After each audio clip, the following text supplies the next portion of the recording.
So, folks, I just have to say, I have never seen someone. I know everyone's talking about Erica Kirk and like the images of the Barry Weiss interview are being memed as like, look, I've never seen someone this full of demonic rage.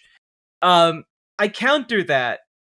I'm countering that meme because Gavin Newsom went on the Ezra Klein podcast, and this is the opening frame of one of the clips that they uploaded. And you can't see it because it's invisible. Only I can see it. Only I have the ability and the power. There we go. This man looks evil as hell. This man looks like he just materialized out of flames to offer you a Faustian bargain for your eternal soul. Like, Jesus Christ. But this clip that I saw uploaded on Ezra Klein's channel, why Gavin Newsom is embracing political risk. And I just have to say, what risk? What risk is Gavin Newsom taking right now? Like, Gavin, like, I'm sorry, it's not a risk to oppose an openly fascist president. It's not a risk to do that. That's actually the mainstream position. It is not risky to try and like be more conservative in your takes. That it's never more risky to do that. Ezra Klein sure does seem to enjoy being completely wrong. I think it might be like a kink thing for him. I'm not sure, but I've never like not since the age when everyone was riding Nate Silver's dick have I ever seen somebody enjoy being this level of wrong this frequently. Well, let's check it out. You seem pretty comfortable with risk. Yeah. Your debate with Ron DeSantis, it was on Fox News with Sean Hannity moderating. I went back and watched that the other day. That is... Yeah, you know, a risky endeavor where you stand up to one of the least popular governors in the eyes of the Democratic Party. What a risky move. Wow. Wrong. That's being a liberal bully. That's being a bully. Really? They had Down syndrome and you wanted to discriminate against them. $27 million. They were discriminating against because they were discriminating against the athletes. They wanted to marginalize the athletes, and you wanted the athletes. Like you did this for no reason. You did this because you knew it would make you look good in the eyes of like libs who are only paying half attention. Marginalized. God help you. God help us all. And how can being wrong be hot? There are humiliation fetishes. Met a lot of Democrats who they're more worried about things going wrong in their communication than something going right. Ezra, I'm a fail forward fast guy. You miss 100% of the shots you don't take. I got a 960 on my SAT. I wasn't one of those straight A students at Harvard. I can. Now look, Ezra, look. I put my feet one in front of the other like any man that needs to walk and procure some locomotion. But I fail forward a lot. So sometimes that foot encounters some kind of barrier, like a fallen tree, or, the bodies of the people I've killed with my policies, but hey, you miss 100% of the shots you don't take, am I right?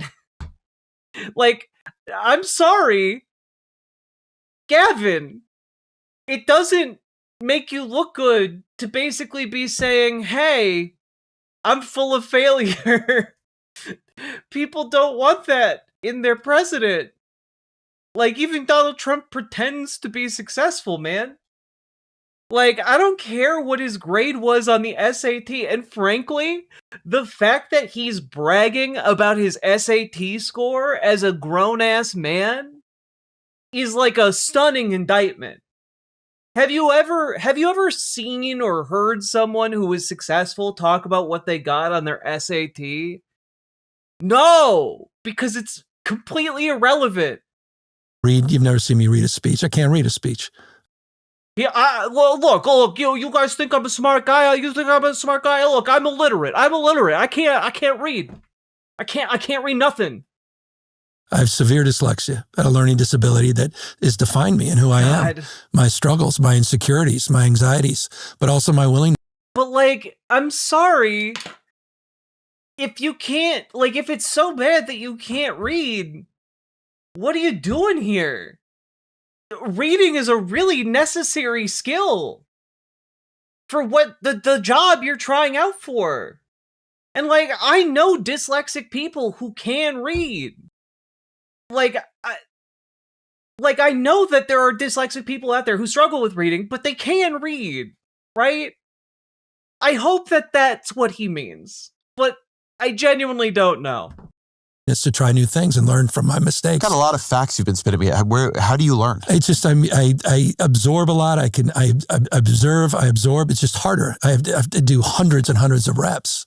For one, some folks do 1 or 2 reps. But what are you talking about? Why are you talking about learning things as if you're talking about lifting a weight? What does that mean? You read Charles Dickens 100 times in order to what does that mean? I know we've had autistic presidents before, but is it good to admit certain things about yourself, and what is the limit?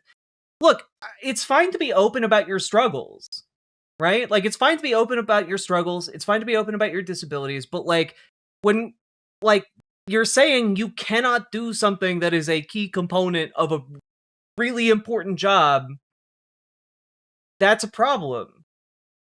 I mean, I guess that he's saying he needs to read something over and over and over again in order to understand it, but this is just a weird way of phrasing it, I guess. In that process, you overcompensate and you then develop all of these other skills that have been gifts. It allows you to read a room. It allows you to pivot, allows you to be a little bit more flexible. Yes, dare I say, even more authentic. And so that's who I am. I can't be someone I'm not. I'm not good at being someone I'm not. I'm not comfortable. You do not come across that way, sir. Faking it. And there's so many things in politics I'm not good at. The one good thing, though, is I think politics is radically changing. I think it's rewarding a little bit more authenticity. I think Trump is sort of broken through this morass. We're all getting roughed up a little bit here, and we've all made mistakes. We haven't talked about my legendary mistakes, and you got to own up to them, and it's who you are. It shapes you. But, here's the thing.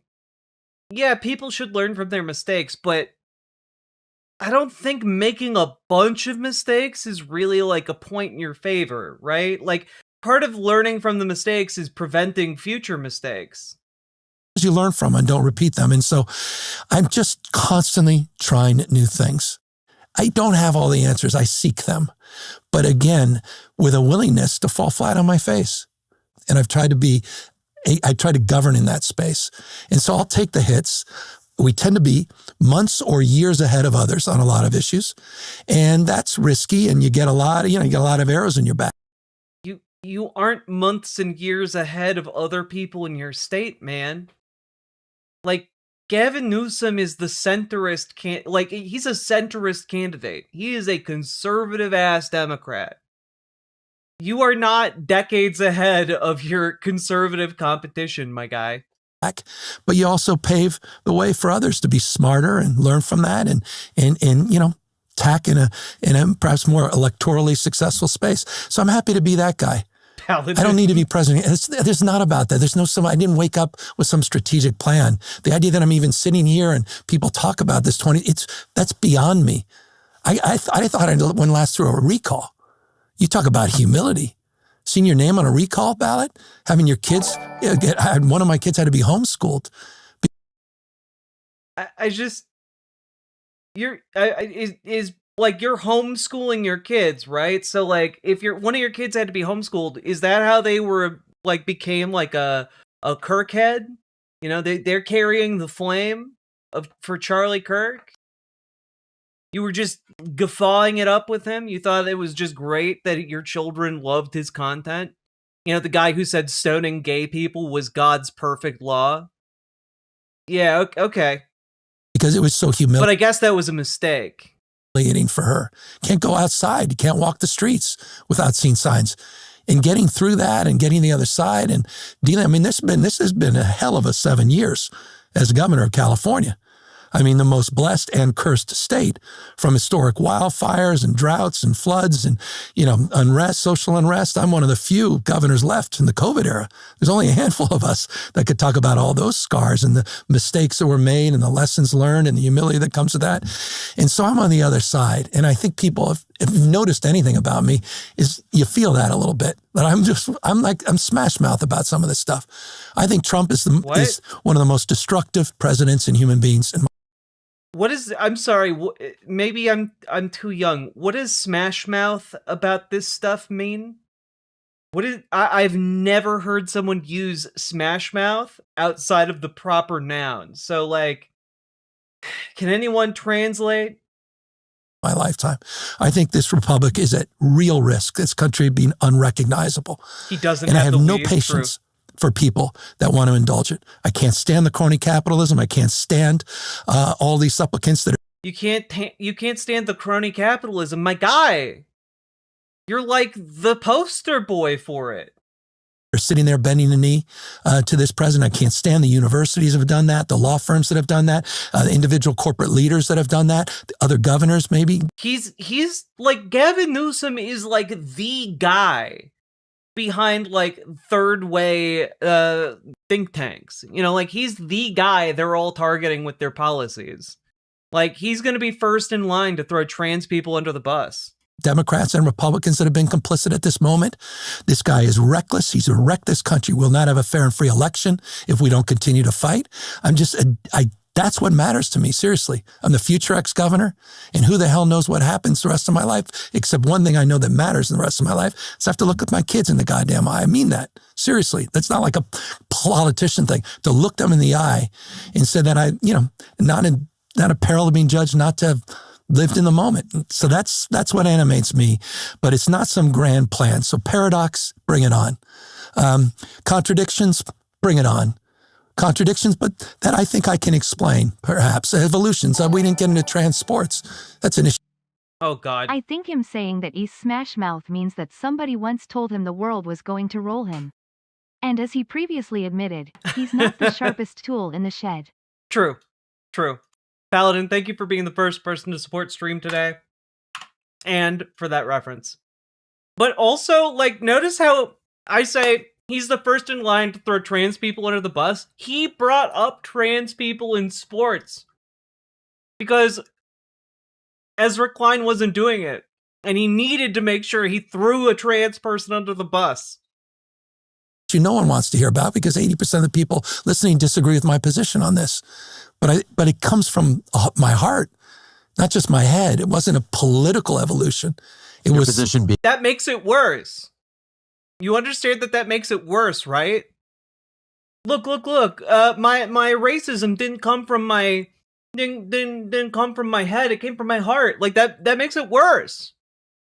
Being that I don't think it's. I want to see trans kids. I have a trans godson. There's no governor that's I'm more pro.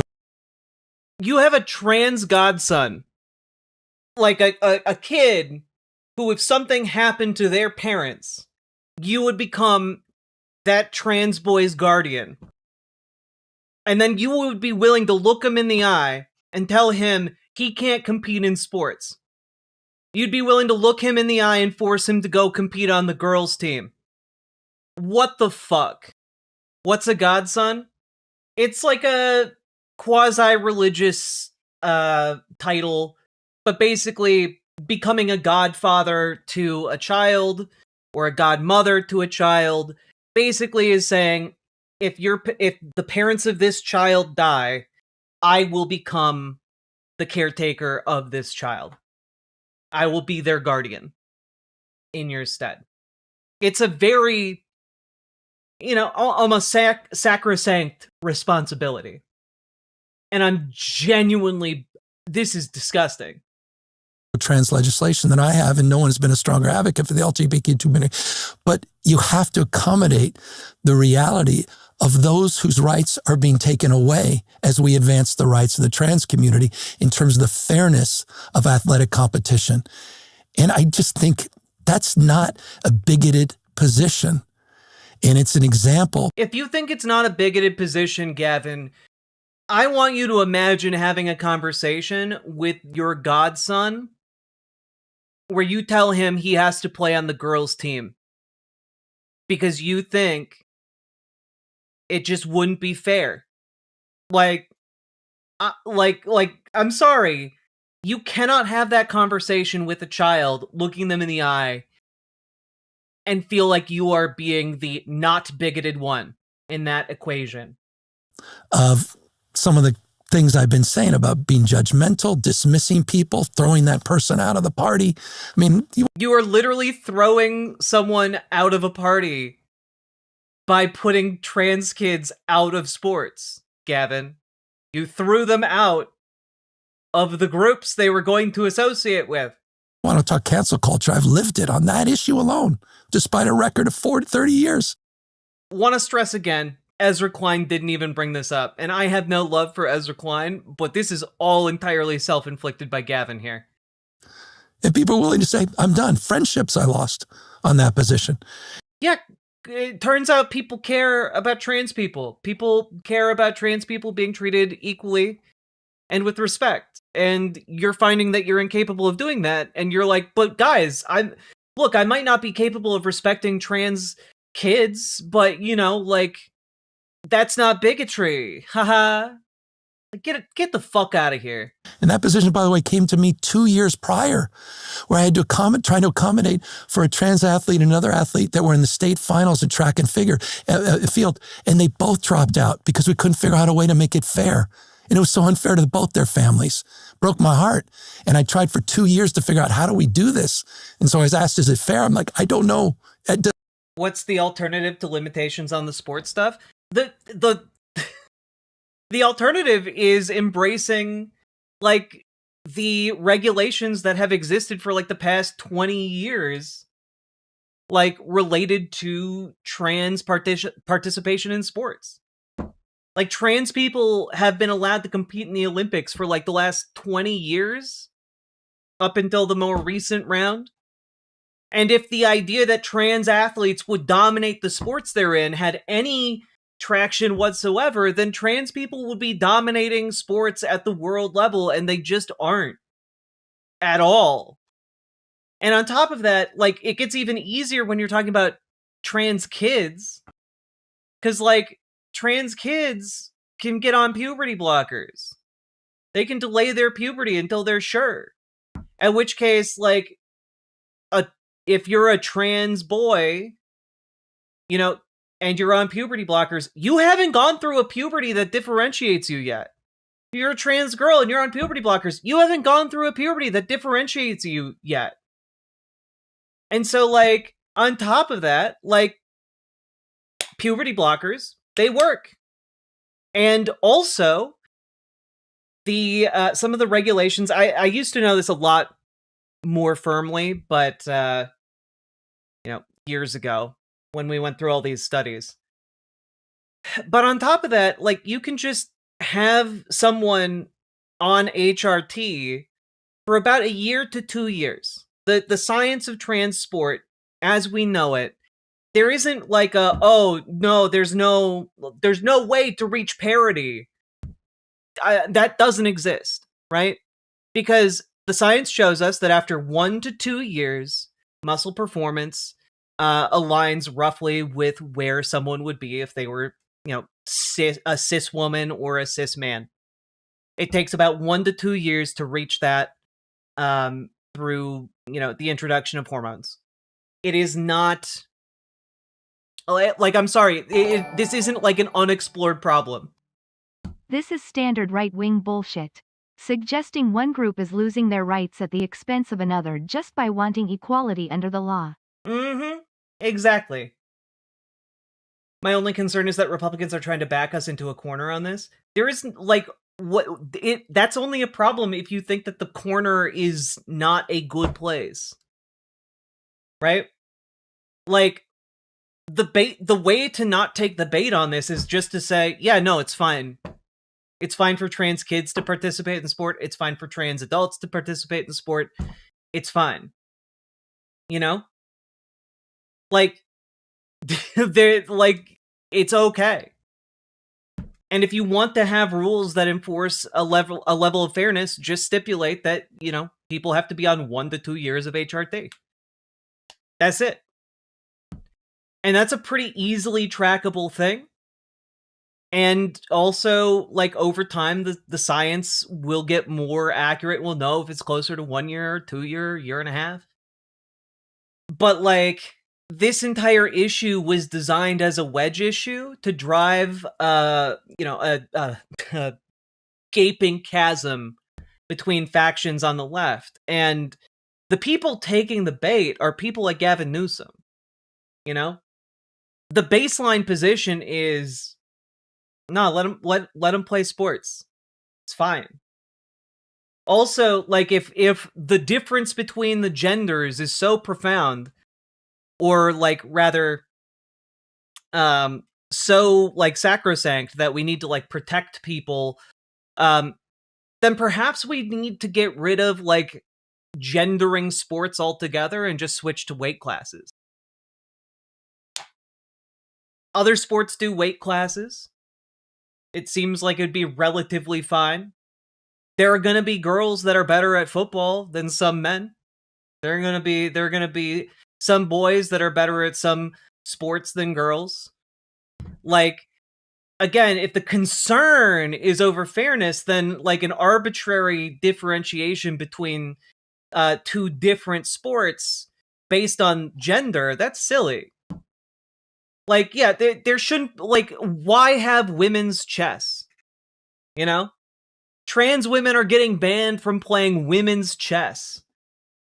And the argument is, well, men have just a more logical, tactical brain and thus possess an advantage over women.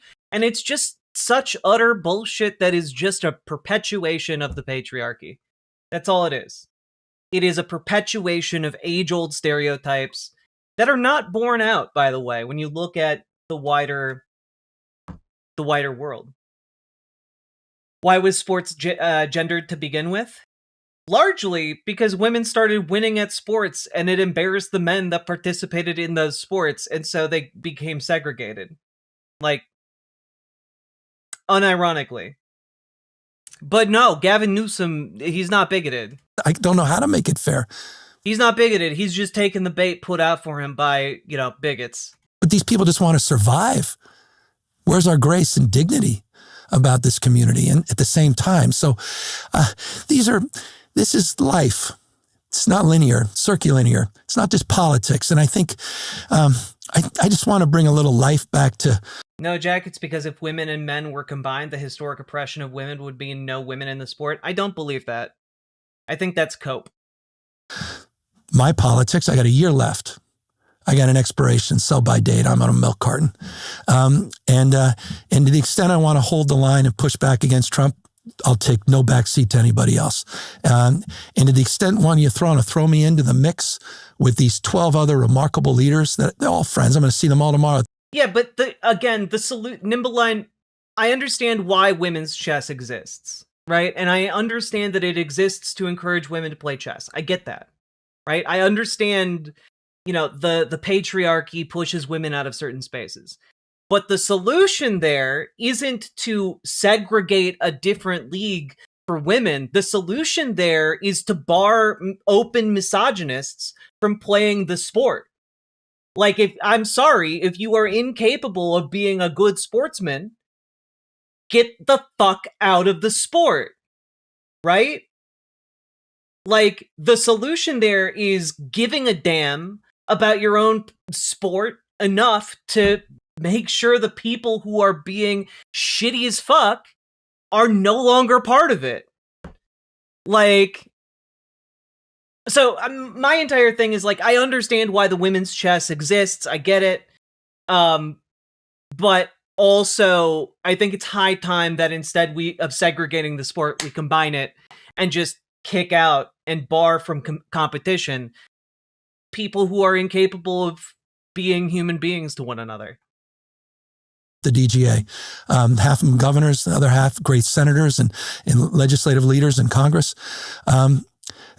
What a humble an extraordinary thing. That's something you pinch yourself back to that 960 SAT kid that couldn't read in the back of the class. I've been very careful not to ask you about 2028, so I'm not letting you go there yet. But I love that Ezra Klein has absolutely no reaction to this massive tirade on trans sports that Gavin just went on. That's crazy. As we sort of wrap a little bit, I do want to talk about a different tension, paradox, That was my way of getting ahead of it, so you didn't have to ask about it. I know. You're not going to say anything interesting if I ask you about it. I do want to say I find it conceptually funny that perhaps Gavin Newsom has 2 cups of coffee on his desk. I understand one probably has water, the other has coffee, but still, it's funny. No, I won't. So, Gavin Newsom is still just the worst. And Ezra Klein still hopelessly pursuing his very specific angles and grievances. Liberals are strange? True. I mean, like, this is the thing, right? Like, when we talk on the left as socialists or people, progressive Democrats, whatever you want to call yourself, when we talk about this, it is very apparent to me when we cover liberals like Gavin Newsom that perhaps these people aren't our friends. Perhaps these people aren't actually, going to fight for the working class. Perhaps these people are actually just going to strike break like crazy and seek to impose harsher corporate rule on us. Like maybe these guys aren't the good guys here. So all I'm saying here is this guy got some big problems. And in his eyes, that's actually an asset, because the more you fail, the more you learn and grow. And like, that might be good advice on an individual level. Like, hey, be comfortable with failure and growing as a person, because failure is the best teacher. But you don't want that in a president. Like, I don't want my president failing and learning on the job like that. I don't want that, actually. Anyway, that's kind of where I'm at. If you got anything out of this, hit the like button, hit the subscribe button, hit the follow button, and consider dropping those subs, donos, memberships, super chats, etc., because you guys make this show possible. Couldn't do it without you fine folks. And with that being said, check out ImogeneOlivia.com. Imogene Olivia, gender euphoric lingerie.